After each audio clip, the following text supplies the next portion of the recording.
Amigos, nuevamente con ustedes y el día de hoy acompañados por Mabel, por Elvi. Hola, doctor, ¿cómo está? Y un servidor. Y pues estamos en una época muy bonita, una conmemoración pues que realmente nos deja una gran enseñanza y un profundo sentimiento de pertenencia, ¿no? Una pertenencia tanto de Jesús hacia nosotros como de nosotros hacia Jesús. O sea, porque no es una pertenencia nada más personal. Yo le pertenezco a Él y Él me pertenece a mí. Que eso es uno de los tantos significados de esta fecha, Navidad. La Navidad nosotros hemos acostumbrado a conmemorar, a rememorar o traer a la memoria determinados sucesos.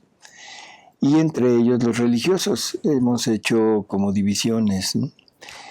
Cosas muy puntuales como es el nacimiento de Jesús, como es por ejemplo la Semana Santa, en que lo ponemos en determinadas fechas, pero una vez terminada la fecha como que se diluye y no volvemos a tener una conciencia clara de ese suceso, sino hasta el siguiente año. O sea, lo vamos posponiendo hasta que se vuelve a presentar nuevamente la época. Y esto pues es una costumbre que desgraciadamente nos separa de Dios. No sé qué opinen, pero esto de estar esperando la Navidad en diciembre nos separó de Jesús niño desde enero hasta noviembre o incluso todavía parte de diciembre. Y cuando aparecen los arbolitos de Navidad, cuando aparecen los adornos, los villancicos, es cuando volvemos a tener este recuerdo, esta unión con aquel niño que nace y que viene a este mundo. Yo pienso que esto es producto de una voluntad humana voluble, de una voluntad humana muy débil, muy pequeña, que no tiene la capacidad de tener todo presente en un mismo momento. Y sobre todo que es algo que nuestra voluntad no tiene la capacidad de tomar ese nacimiento y hacerlo perenne en nosotros. O sea, un nacimiento que se desarrollara continuamente toda nuestra vida, en todos nuestros actos, para volvernos realmente los pequeños recién nacidos en Jesús y hacer que el pequeño recién nacido de Jesús estuviera presente en nosotros siempre. O sea, una continua unión con ese suceso, ¿no? Sí. Para más o menos dar una idea de qué es lo que necesitaríamos, vamos a empezar a hablar un poco sobre la divina voluntad. O sea, el tema principal de nuestros programas, que es la divina voluntad y lo que la divina voluntad puede hacer. Si el nacimiento de Jesús es el nacimiento de la divina voluntad a este mundo, si sabemos que la humanidad de Jesús es la humanidad en donde la divina voluntad actúa, por lo tanto, esta humanidad de Jesús es la que tiene que tomar posesión de nosotros para que la divina voluntad a través de esa humanidad pueda obrar en nosotros. Vamos a empezar. ¿Qué tipo de espiritualidad nos puede poner en el punto de inseparabilidad con Dios? Pues la única es la divina voluntad, doctor. Es la divina voluntad, así es. No hay ninguna otra, yo creo. Así es. Vamos a leer, a hacer algunas lecturas sobre esto y para irnos adentrando, ¿no? Vamos a empezar con una lectura del libro 11. El libro 11, la 67, ¿verdad? Así es, doctor.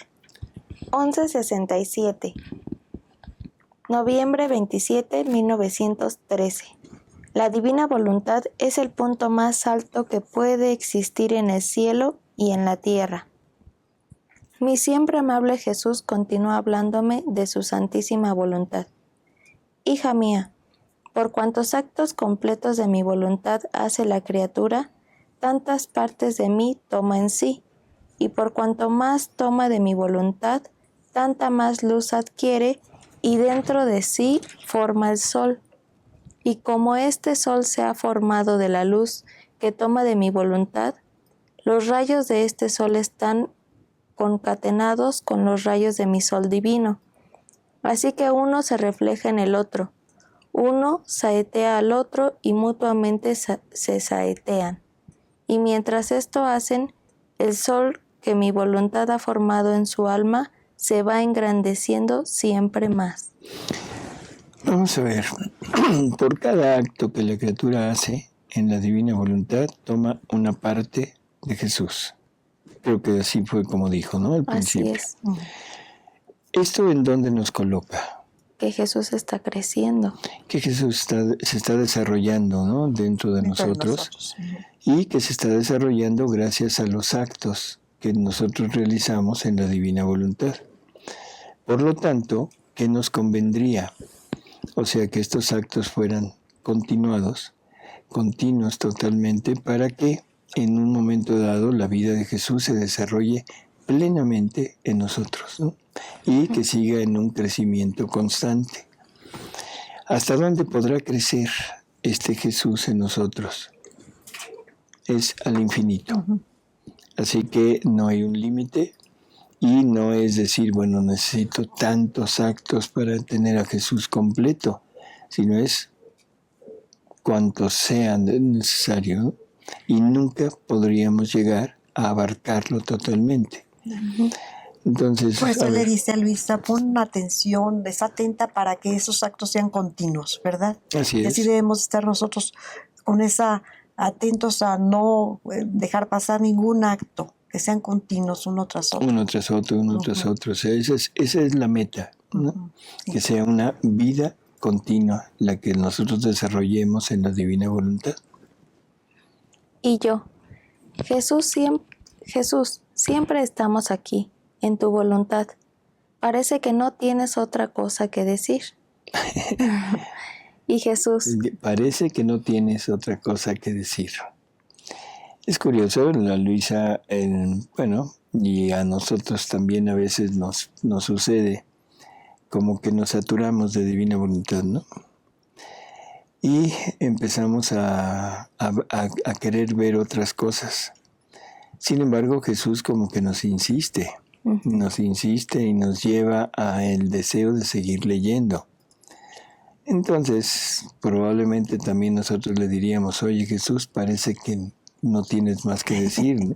Además suena lógico porque Luisa nos asume y entonces ella también en ese movimiento de no tienes otra cosa que decir, estamos nosotros. Y conforme vamos creciendo en esto, ya no queremos otras cosas, ya las demás cosas nos fastidian, ya no nos gustan, ya lo que queremos es que Jesús nos hable, nos vaya hablando para ir creciendo, como usted dice, ¿no? Así es. Pero en esta etapa, digo, a Luisa todavía como que decía, bueno, de acuerdo, hay otras cosas. Aunque en alguna otra lectura, Luisa le dice, oye, a mí me gusta mucho cuando me hablas de tus cosas, pero lo que más me agrada es que me hables de tu voluntad. O sea, lo contrario, ¿no? Sí. En fin, es simplemente una llamada de atención en el punto como se dirige Luisa a Jesús, ¿no? Con esa naturalidad y esa frescura de una persona que tiene la plena confianza de hablar con su amado sin ninguna pose, sin ninguna, ¿cómo diríamos? Falsos respetos. Claro, con intimidad. Y Jesús, mi voluntad es el punto más alto que puede existir en el cielo y en la tierra. Y cuando el alma ha llegado a ella, ha sojuzgado todo y ha hecho todo. Y no le queda más que morar en lo alto de estas alturas, gozárselas y comprender siempre más esta mi voluntad. Exacto. La divina voluntad es el punto más alto que existe. Nosotros, todas las espiritualidades que hemos desarrollado a través de la historia, van con la finalidad de una unión cada vez más estrecha con Jesús. Se habla mucho de las comunidades contemplativas, que son comunidades en donde la persona se dedica simplemente al orar, al contemplar, al meditar, al adorar. Y esto como que nos va sumergiendo cada día nos va sumergiendo en ese ámbito enorme de lo que es la divinidad. Sin embargo, nunca se llega a una unión perfecta de voluntades, nunca se llega a esa armonía de voluntad entre la criatura y el Creador. Nunca se llega a la identidad de vida entre la criatura y el Creador. Por eso es que la divina voluntad, que es el punto que estamos tratando, es la única que puede llegar a fundir esa vida humana con vida divina. Es la única que puede llegar a fundir la voluntad humana con la voluntad divina. Por eso es que es el punto más alto. Una vez logrado esto, no hay nada que pudiéramos poner por encima de. Lo único sería la criatura que vive en la divina voluntad, obtiene todo lo que la divinidad tiene en sí misma, pero lo obtiene como un don, como con gratuidad, en que no hay forma de poder pensar ni que lo merezco, ni que puedo ganar más, ni absolutamente nada que podamos hacer para nosotros, para conseguir, ¿no? Pero estamos consiguiendo la totalidad, que es la mismísima esencia de Dios, que es su naturaleza, su divinidad, su voluntad, en fin, todo. Por lo tanto, en ese momento, incluso la contemplación prácticamente pasa a segundo término. Porque aquí ya no es contemplación, sino, ¿cómo podríamos decir? Es vivencia. Pero una vivencia de Dios, no vivirlo a Él, sino hacer que viva desde nosotros. Entonces eso nos pondría en el punto más alto y sobre todo en el punto de unión total con Él. Sí. Gozárselas y comprender siempre más esta mi voluntad, aún no bien comprendida ni en el cielo ni en la tierra. Se necesita tiempo para estarnos, porque poquísimo has comprendido y mucho te queda por comprender. Mi voluntad es tal que quien la hace puede decirse Dios de la tierra, y como mi voluntad forma la beatitud del cielo, así estos dioses que hacen mi voluntad forman la beatitud de la tierra y de quienes les están junto, y no hay bien que sobre la tierra exista que no se deba atribuir a estos dioses de mi voluntad, o como causa directa o indirecta, pero todo a ellos se debe. Y así como en el cielo no hay felicidad que de mí no salga, así en la tierra no hay bien que exista que no venga de ellos. Uy, sí. Qué grande es esto. Pone a la criatura como protagonista en esto, ¿no? O sea, unida a Dios, obviamente. Así es. El papel tan importante que tiene la criatura en la divina voluntad. Se podría decir que eres el origen de todo el bien que puede existir. Eso se dice rápido, pero habría que irlo meditando muy, muy lentamente, ¿no? Bueno, ¿a dónde nos lleva esta lectura? Bueno, a entender que la divina voluntad es el punto culminante de todo. Hay otra pequeña lecturita del libro 19 que vamos a leer ahorita para como remachar este conocimiento que nos acaban de dar, ¿no? Que es la de 19, ¿qué? 58. 19:58 dice, resulta inconveniente a quien posee por vida mi querer que se ocupe de otra cosa, mientras que deberías estar totalmente ocupada en cómo ensanchar los confines de su reino, a fin de que triunfe, se forme en ti y así podrías transmitirlo a las pobres generaciones que se debaten y se forman la corriente de la vorágine, donde quedarán precipitadas. ¿Qué nos dice esto? Que primero hagamos nacer la divina voluntad en nosotros para que esa luz salga a todos los que están llamados a vivir en este reino. Uh-huh. Y que es inconveniente el que nos ocupemos de otra cosa. Claro. Creo que ese es como el punto central, porque somos muy dados a combinar. Somos muy dados a ir poniendo 2 o 3 cosas al mismo tiempo.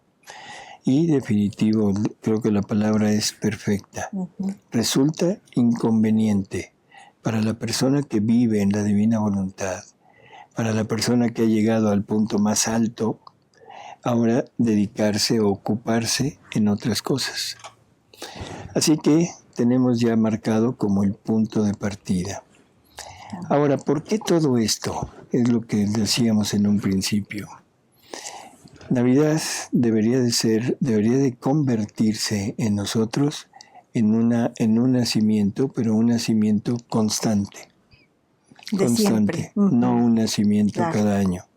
Y un nacimiento que se fuera sucediendo en cada acto nuestro, porque cada acto nuestro nos va a dar como punto de partida de una vida divina. Lo que leíamos allí al principio de la lectura del libro 11. Cada acto vamos tomando una parte de Jesús para irlo haciendo crecer. Yo diría que para irlo haciendo nacer en nosotros, ¿no? O sea, es ese nacimiento que deberíamos de anhelar, un nacimiento constante en cada uno de nuestros actos para ir desarrollando ese Jesús completo hasta donde lo podamos completar en nuestra vida. Ahora, ya con esto, necesitamos entender también que es la divina voluntad la que nos puede depositar en este lugar de un nacimiento, hacerlo continuo. Y para eso vamos a recurrir a más lecturas, ¿sí? A ver, vamos al libro 6, el 6:14. Diciembre 24, 1903. El deseo hace que Jesús nazca en el alma. Ese es el punto. ¿Qué necesitamos para que todo esto se lleve a cabo? Primero, desearlo. Uh-huh. Si no lo deseamos, definitivamente nunca vamos a poderlo conseguir. Claro. Entonces, a ver. Lo mismo hace el demonio. Esta mañana, encontrándome en mi habitual estado, ha venido el niño Jesús, y yo viéndolo muy pequeño, como si acabara de nacer, le he dicho: querido mío, ¿cuál fue la causa? ¿Quién te hizo venir del cielo y nacer tan pequeño en el mundo? Y el amor fue la causa. No solo esto, sino que mi nacimiento en el tiempo fue el desahogo de amor de la Santísima Trinidad hacia las criaturas. Yo creo que esto es importante. Hay que irlo meditando. Primero es el amor es la causa, o sea, ese amor de Dios que quiere darse, que es necesidad de Él el darse porque Él es amor. Pero sobre todo esto último, su nacimiento es el desahogo de la Trinidad en la tierra, en las criaturas. ¿Qué quiere decir? ¿Qué es ese niño? ¿Qué es ese niño que está naciendo? Pues es la divina voluntad que está naciendo y pues... No, el desahogo de la Trinidad, o sea, la divina voluntad, de acuerdo, es la que hace todo esto, ¿no? Pero él va más allá. Se está dando nuevamente a la criatura en ese acto. O sea, estaban esperando precisamente a Jesús. Para que a través de un niño, el Padre, que es la voluntad, se entrega. Claro, el Hijo, Trinidad, que es la sabiduría, se entrega. Y el Espíritu Santo, que es el amor completo, se entrega. Por lo tanto, ¿qué es aquel niño? La Santísima Trinidad. Es la Trinidad. Claro, ¿sí? La Santísima Trinidad. Y si nos vamos un poquito más allá, la Trinidad junta, ¿qué es? La Trinidad junta, pues es la divina voluntad. Es la divinidad, ¿no? La divinidad. Es la divinidad. O sea, 3 personas, un solo Dios. O sea, no es que nos entreguen la voluntad como potencia y ya nada más, o que me entreguen la inteligencia como potencia y ya nada más, o el amor como lo entreguen como memoria, como una potencia y nada más, sino es la misma acción de las 13 personas que se conjuntan en la acción única de la divinidad. Por lo tanto, ¿qué es ese niño? La Santísima Trinidad. Es Dios. Claro. Es Dios, ¿sí? Un Dios que se viene a la tierra y que ya no quiere estar aislado en su cielo, sino quiere aquí. Perdón, doctor, aquí lo podemos comparar un poquito con los desposorios que Jesús hizo con Luisa, que le da la Santísima Trinidad. Este niño nos trae a todos, viene Él en la Santísima Trinidad a darse a cada criatura. ¿No? Así es, ¿no? Así es. O podemos hacer una similitud con eso. Con el desposorio, de alguna manera. O sea, lo estamos recibiendo y ahora lo que necesitamos, pues, aparte de primero desearlo, luego recibirlo y luego hacerlo crecer, ¿no? Ese es el punto principal. Y no permitir que ese nacimiento se separe de nosotros, sino que en cada acto tengamos esa continuidad de vida con ello. Exacto, no separarla. Así es. En un desahogo de amor de mi madre, nací de su seno, y en un desahogo de amor renazco en las almas. A ver, entonces, el nacimiento es un desahogo de la Trinidad. Pero ese desahogo de la Trinidad se pone dentro de María. Sí. O sea, es María quien recibe a toda esa divinidad en su seno. ¿Sí? Ahora, de un desahogo de María es que el nacimiento de Jesús. O sea que Jesús lo tenemos a través de nuestra Madre Santísima. Ella es la que da a luz todo lo que Dios puso en ella. Esto habría que relacionarlo con muchas lecturas, pero hay una en especial que yo quisiera traer a colación ahorita, que es donde Jesús nos dice que cuando el hombre peca, él ya no puede seguir amando a la criatura, porque se quitó la parte capaz de recibir el amor divino. Y entonces lo que pasa es que simplemente deja a un lado, o sea, la parte, ¿cómo diríamos? O sea, la parte del amor a la criatura lo deja a un lado porque no puede seguirse comunicando, pero todo lo deposita en María. Y ahora tenemos ya en concreto qué es lo que deposita la divinidad en María. Deposita al niño. Y ese niño es el desahogo de la Trinidad, de la divinidad. Por lo tanto, es todo lo que Dios había decidido dar o participar a la criatura, lo pone ahora en el seno de María. Y María, como depositaria de aquello, tiene que tener las mismas necesidades, entre comillas, el mismo movimiento que tiene la divinidad, y el movimiento es el desahogo, el sacar aquello de sí para ponerlo a disposición de todos, y ese es el nacimiento de Jesús. ¿Sí? Porque se da para todo, en todos y para todos y en todos. Así es. Entonces esto es ¿qué? El desahogo. El desahogo de amor de mi madre, nací de su seno, y en un desahogo de amor renazco en las almas. Ahora ya está el niño, pero está fuera. Pero es un niño destinado a vivir no fuera, sino dentro de nosotros. Entonces es muy curiosa toda esta relación. La divinidad desahoga en la Trinidad desahoga en el niño es ese niño puesto en el vientre de María. María desahoga aquello sacándolo a la luz, pero él no quiere estar en la luz, él quiere estar en nosotros. ¿Sí? Entonces el punto final es la criatura, que es a donde este niño debe llegar. No es el punto ya final, porque el punto final es cuando la criatura regresa a Dios y entonces se completa todo el círculo, ¿no? Pero esto es importante, o sea, el cómo se va desarrollando este darse continuo y cuál es el trabajo de la criatura. ¿Cuál será el trabajo de la criatura? Pues la disposición a recibirlo. Primero recibirlo. Y, bueno, primero desearlo, luego recibirlo y que permanezca ahí continuamente, ya no salga de la criatura, sino que ahí crezca. Ese Jesús se vaya desarrollando en la criatura conforme la criatura vaya conociendo la divina voluntad, vaya adentrándose en la divina voluntad, vaya permitiéndole a Jesús hacer sus actos en ella, ¿no? Así es. A ver, seguimos, Mabe. Pero este desahogo es forzado por el deseo. En cuanto el alma comienza a desearme, yo quedo ya concebido. Cuanto más se adentra en el deseo, así me voy agrandando en el alma.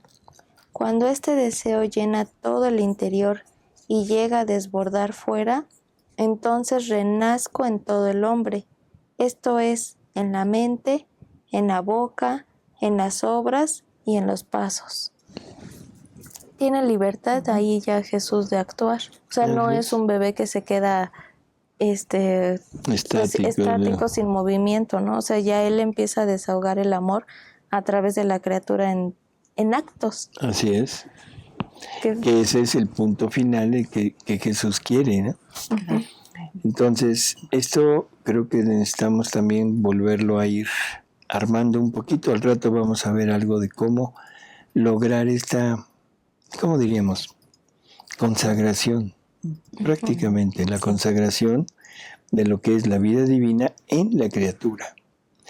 La palabra consagración nos mueve mucho, ¿no? Sí, porque la esperamos solo del sacerdote hacia la hostia. No sabemos exactamente qué quiere decir consagración cuando se refiere a la criatura, ¿no?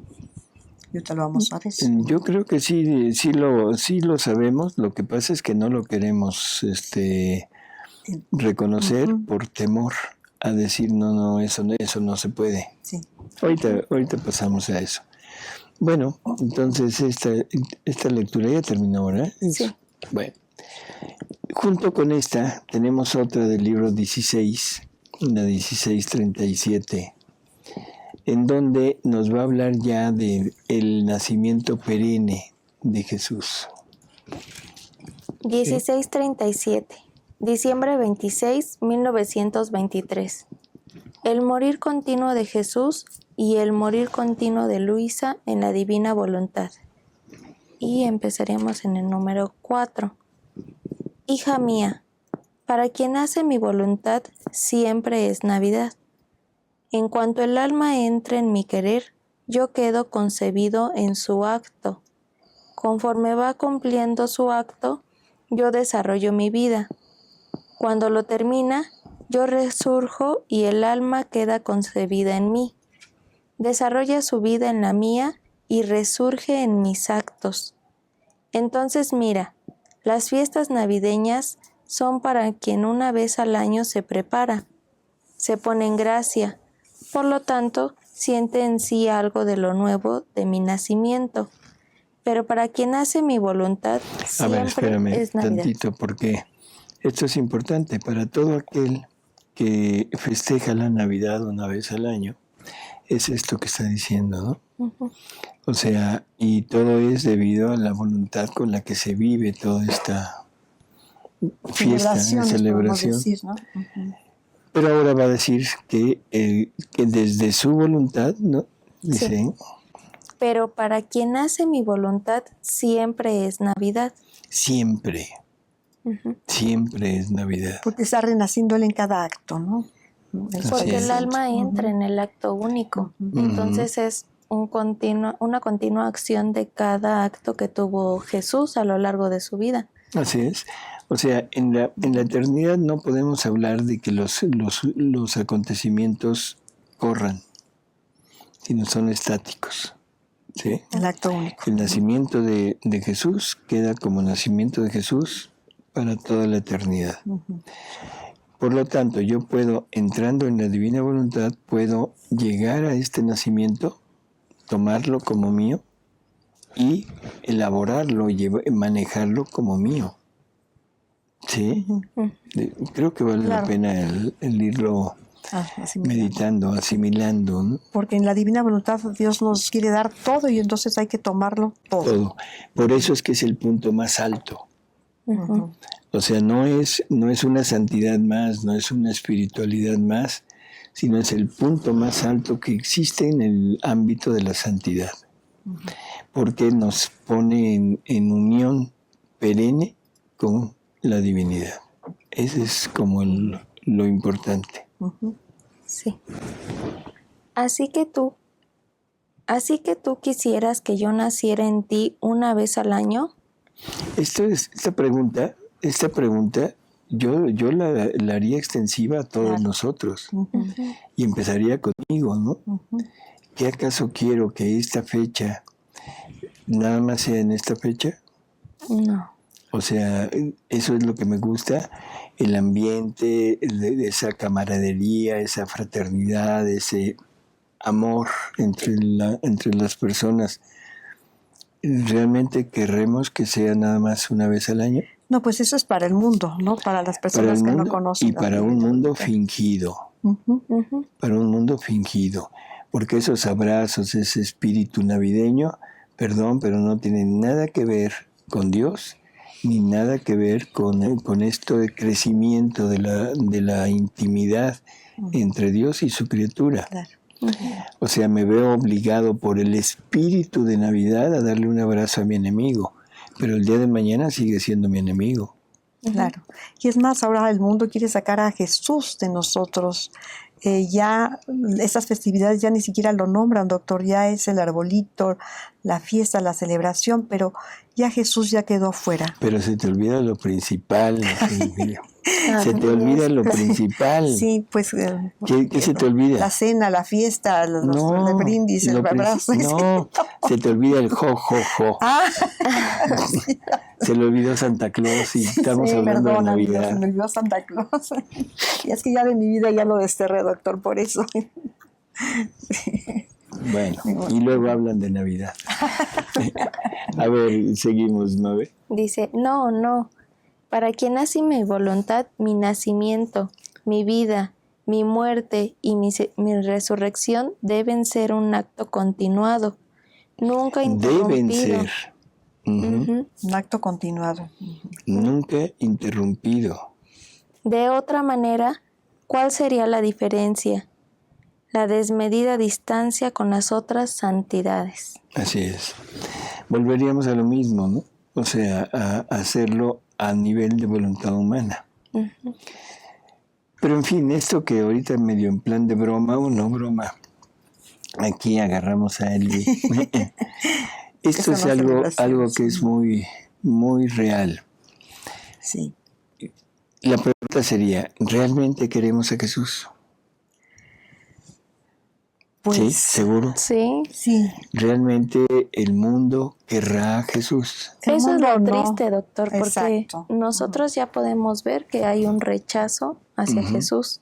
Entonces nosotros podemos acogerlo en nuestro corazón Así es. y decir, nace en mí para que en ellos puedas nacer en ellos después. Y para pagarte por ellos, ¿no? Claro, O sí. sea, todo lo que ellos no te dan.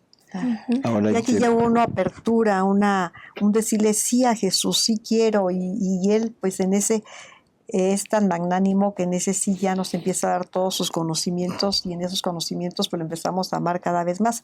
Desgraciadamente eso no lo saben, eso lo sabemos pocos, muchos porque no lo quieren saber, otros por ignorancia, otros porque definitivamente lo rechazan y esa es una tristeza grande, Ujú. ¿no? Así es.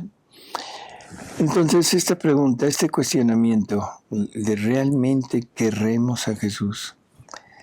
Vamos a leerlo porque son cosas que a veces no nos pasan por la mente o no lo creemos.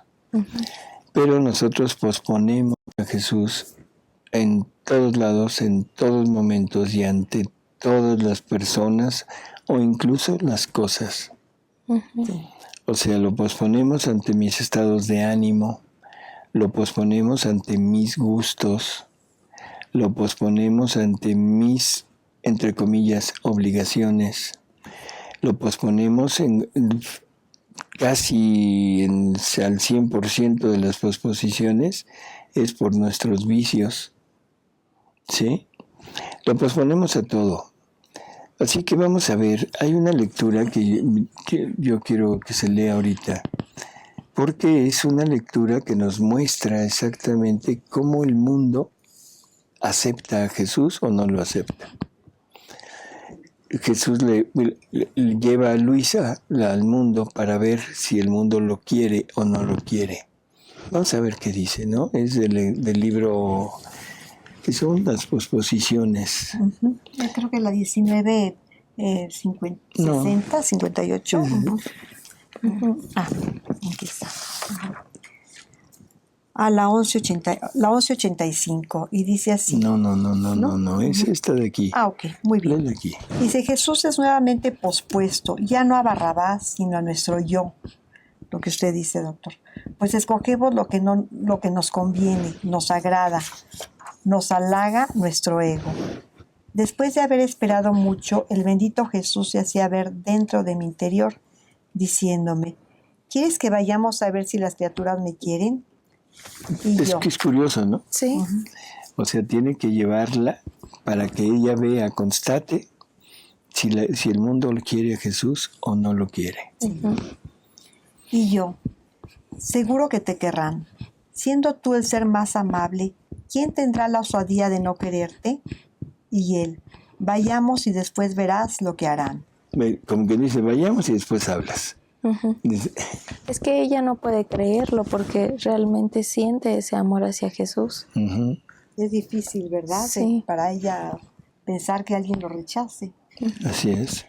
Nos hemos ido y cuando llegamos a un punto donde había mucha gente, ha sacado su cabeza de dentro de mi interior y ha dicho aquellas palabras que dijo Pilatos cuando lo mostró al pueblo.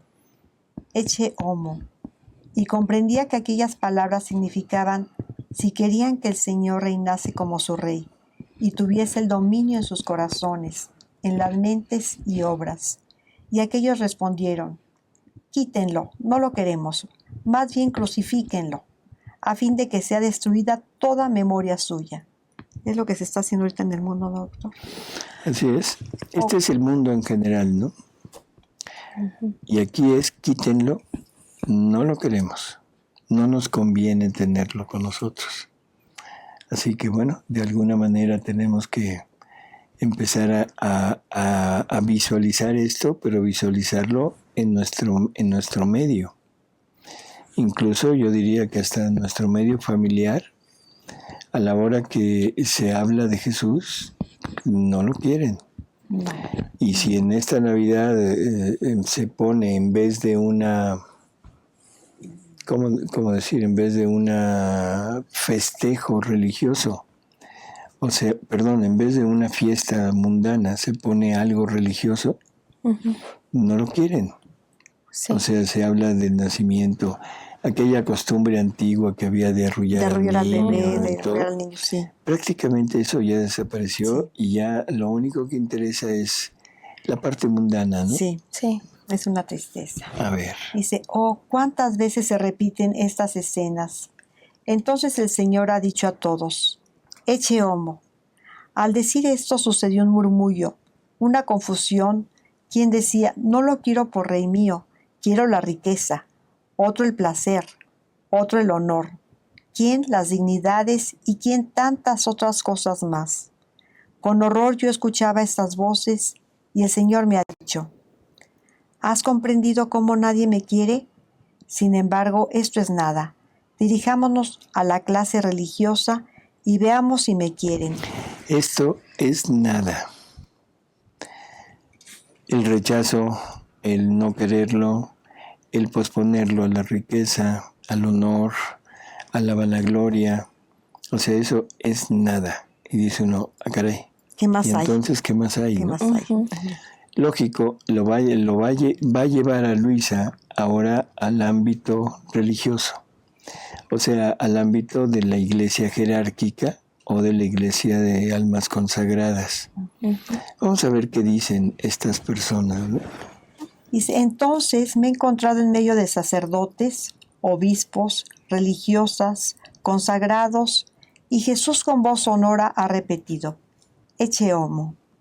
Y aquellos decían: lo queremos, pero queremos también nuestra conveniencia. Otros: lo queremos, pero junto con el interés. Respondían otros: lo queremos, pero unido a la estima, al honor. ¿Qué hace un religioso sin estima?, replicaban otros. Lo queremos, pero unido a alguna satisfacción de criatura. ¿Cómo se puede vivir solo y sin que nadie nos satisfaga? Y algunos llegaban a querer al menos la satisfacción en el sacramento de la confesión. Pero solo, casi ninguno lo quería, no faltando también que alguno no se ocupara de hecho de Jesucristo. Está hablando del ámbito religioso, ¿sí? Uh-huh. Aparentemente es mejor que el ámbito seglar. Uh-huh. O sea, en realidad como que no había mucha concordancia con lo que dijo Jesús, que vamos a ver que allá es peor que aquí. Pero aquí hay que recordar que aquí se ha jurado el estar con Él, se ha jurado el quitar todas las cosas del mundo para tenerlo a Él. Nadie en el mundo seglar se ha comprometido a pertenecerle. En ellos sí. Entonces, ante esa manifestación de su propia voluntad de pertenecerle a Jesús, el rechazo o combinar la riqueza, el poder, el honor, el todo interés con uh-huh. Él, resulta peor. Claro. Uh-huh. ¿Sí? Uh-huh. Dice: entonces todo afligido me ha dicho: hija mía, retirémonos. ¿Has visto cómo ninguno me quiere? O a lo menos me quieren unido con alguna cosa que a ellos les agrada. Yo no me contento con esto, porque el verdadero reinar es cuando se reina solo. Mientras esto decía, me he encontrado a mí misma. En mí misma. Uh-huh. Uh-huh. Así que bueno, tenemos esta parte, que es estas posposiciones de las que hemos hablado. Uh-huh. ¿Qué hacer? ¿Hacia dónde ir para lograr romper con esta costumbre, con esta tendencia, ¿no? Ya lo dijimos, primero, el adoptar la divina voluntad como nuestra. Segundo, el estar siempre con la idea del nacimiento de Jesús siempre que nosotros, ¿sí? Uh-huh. Y vamos a hacer la perfecta imagen, o no vamos a conocer cómo llegar a la perfecta consagración de la vida divina en nosotros. Lo que decíamos al principio, ¿sí? Y para eso hay una lectura en el libro 11 que nos va a descubrir el cómo llegar a hacer la perfecta consagración de Jesús en nosotros, ¿sí? Dice, ¿la de aquí o la leo acá? Sí, que es aquí. Okay. Dice: debes hacer entrar en todo tu ser a mi voluntad. En todo tu ser. ¿Qué quiere decir eso? Dejarlo entrar en nuestra mente, en nuestra memoria, en nuestros recuerdos, en nuestra voluntad, uh-huh. en todos nuestros actos, en nuestros pasos, en todo absolutamente. Así, o sea, hacer una consagración perfecta de nuestras tres potencias, uh-huh. inteligencia, memoria y voluntad, uh-huh. y una consagración perfecta en todos nuestros sentidos, que son los sentidos de entrada del mundo hacia nosotros y de salida de nosotros hacia el mundo. Uh-huh. Entonces, es eso, debes hacer en todo tu ser, debes hacer entrar en todo tu ser a nuestra voluntad. Uh-huh. Y luego dice: y esta que contiene toda mi vida formará la verdadera y perfecta consagración. Y esta que contiene toda mi vida, ¿cuál es la vida divina? La vida de Jesús, toda su... Sí, pero ¿qué contiene? Porque si nos fijamos dice: y esta voluntad que contiene toda mi vida. Pues es todo su ser, que son todos sus atributos, su amor y su voluntad. Bueno, que todo eso es su voluntad. Entonces, dejar entrar en nosotros todo lo que es todo el ser de Dios, con todos sus atributos, con Y tomar su amor. Con todos sus atributos, ¿no? Porque él nos definía la vida divina como el conjunto de todos sus atributos unidos en el amor. Entonces lo que está haciendo es que la voluntad puesta en todo lo mío, en mi dedo, aquí están todos, cada vez que mi dedo se mueve, están todos los atributos divinos que se están moviendo. ¿Y eso resulta en qué? Pues un acto divino que es una vida divina. Una vida divina. Por eso habla de consagración. En cada movimiento, no importa qué tan ínfimo sea, va a haber una consagración. Va a haber una consagración de vida divina. Porque es la misma divina voluntad que se está moviendo y en ella se mueven todos los atributos de Dios junto. Por lo tanto, es vida divina total. Dice, así que no tendrá más vida el pensamiento humano, sino el pensamiento de mi querer. Y esta consagración creará mi sabiduría en tu mente, no más vida de lo humano, la debilidad, la inconstancia, porque mi voluntad formará la consagración de la vida divina, de la fortaleza, de la firmeza y de todo lo que yo soy. Ahí está, la consagración. O sea, ¿de qué magnitud estamos hablando? Pues yo creo que no nos imaginamos la magnitud, doctor. No tenemos una idea clara, ¿no? De lo que estamos pensando. Esto es inmenso. Por lo tanto, ahora este nacimiento de Jesús ya lo podemos como concretar. Si vivimos en la divina voluntad, si anhelamos tener este nacimiento continuo en nosotros y hacemos que esta divina voluntad reine en todo nuestro ser, en todas mis partículas, en cada vez que yo me mueva, no importa lo que mueva, en ahí habrá un nacimiento, un pesebre en donde estará esa imagen de aquel niño en que es el desahogo completo de la Trinidad, entregado a través del desahogo completo de María, y que Él hará desahogo de Él en nosotros gracias a su voluntad, consagrándolo en cada partícula, en cada movimiento nuestro. Estamos ante la presencia de la verdadera Navidad, de una Navidad que Jesús pensó, anheló desde toda la eternidad, venir a nacer en cada uno de nosotros. Y es nuestro verdadero nacimiento. O sea, si lo vemos de ese... Y es nuestro verdadero nacimiento. Así es. ¿Por qué? ¿Por qué ese tema es interesante? ¿Por qué? Porque realmente, pues el alma está putrefacta, está muerta. Entonces, cuando Jesús entra y renace, lo dijo, yo renazco, el alma renace junto conmigo. O sea, realmente se está dando ese acto que la Trinidad siempre quiso en nosotros, ¿no? Tener un nuevo hijo. O sea, pues es nuestro nacimiento. Pues sí, porque le damos vida a la vida divina en nosotros, ¿no? Y ese debía ser nuestro verdadero... Así es, o sea, volvemos al punto de origen, ¿no? O sea, volvemos al punto en el que fuimos creados. Y sobre todo algo que es importante y no hemos mencionado, que Jesús es la cabeza, pero nosotros somos los miembros. Por lo tanto, en aquel niño, en aquel pedacito de carne que es el desahogo completo de la Trinidad, ahí estoy yo. Sí. ¿Sí? Formando parte de, no como incrustado, no como algo agregado, sino formando parte de, porque los miembros son parte del cuerpo de la persona. Digamos que sin este conocimiento pues somos algo ajeno, completamente, porque no está la divinidad en nosotros.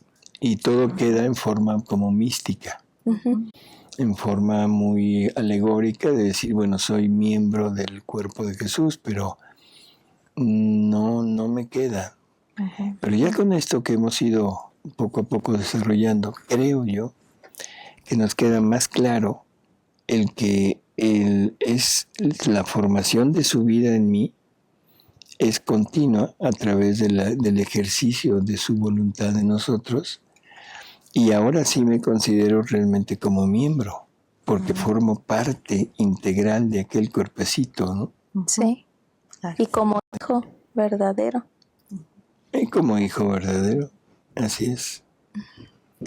Pues no hay más que darle, pues que dejar a Jesús nacer en nosotros en cada acto que hagamos y yo creo que podemos, como Él nos da todo, podemos tomar, y todo es nuestro, lo podemos tomar todos. Podemos tomar sus atributos, ¿no, doctor? Tus atributos, sí, claro. y su amor y a nuestra Madre Santísima y darle de lo nuestro para hacer ese más grande, ese amor que le vamos a corresponder a Jesús y dárselo a Él, ¿no? Así es.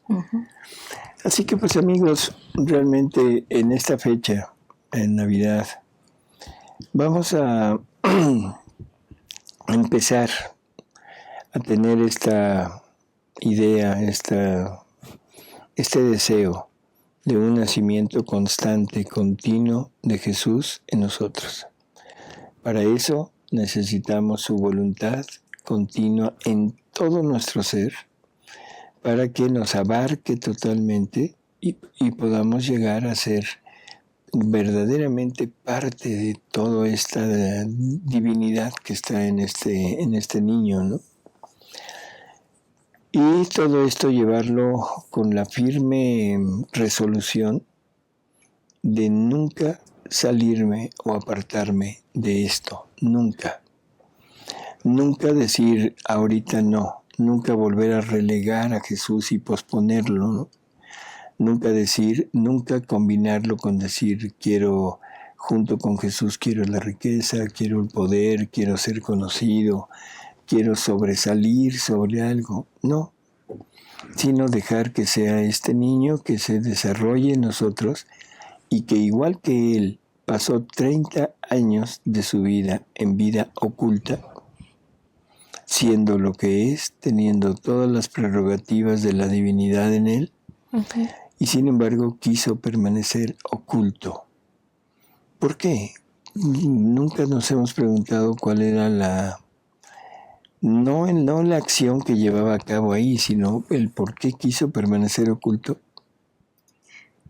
Pues porque a lo mejor no era tiempo para darse a conocer a la criatura, todavía lo que él hacía. Bueno, tiempo, de alguna manera en los tiempos sí nos va marcando Dios. Entonces estamos de acuerdo. Pero, ¿por qué más? O sea, de que no se dio a conocer... ¿No será para enseñarnos que toda esta unión con Dios se hace en la intimidad? Claro. Que la unión con Dios y nuestra relación con Dios no es a través del barullo humano, no es a través de grupos o de asociaciones o de gritos o de cantos, sino es en un recogimiento personal. Es el alma y Jesús. Así es. Y a veces es la familia. Por ejemplo, Jesús habla mucho de la familia de Nazaret, o sea, de María, José y él. O sea, cómo todo se vivía dentro de ese ambiente. Y en silencio. Y en silencio, ¿no? Y todo lo que se hablaba de Dios. Para gloria de Dios. Así que bueno, tratemos de imitarlo, si se puede hablar de imitación, para ir llevando poco a poco esta noción de estar siempre con Él, siempre con Él. Y bueno, pues, ¿qué decir? Que pasen una muy, muy bonita Navidad perenne. Sí. No la que acaba de suceder, sino la que vamos a tener de aquí en adelante continuamente. Así que bueno, pues no nos queda más que decir. Claro. Y pues gracias por habernos acompañado. Gracias porque nos ven. Y muchísimas gracias a Jesús por el doctor Tomasini, que siempre está aquí, a pesar de que esté enfermito, en los retiros, en las pláticas, en los programas. Muchas gracias, Jesús, doctor. Y también pues gracias a todos los que colaboran en esto y a los que están atrás de cámaras, el equipo que está atrás de cámaras, especialmente a Paris. Muchísimas gracias a Jesús también en París y amigos, que Jesús renazca en cada acto de nosotros, en nuestro corazón, en nuestra vida, en nuestra mente, en todo. Así es. Muchas felicidades. Hasta luego. Hasta luego.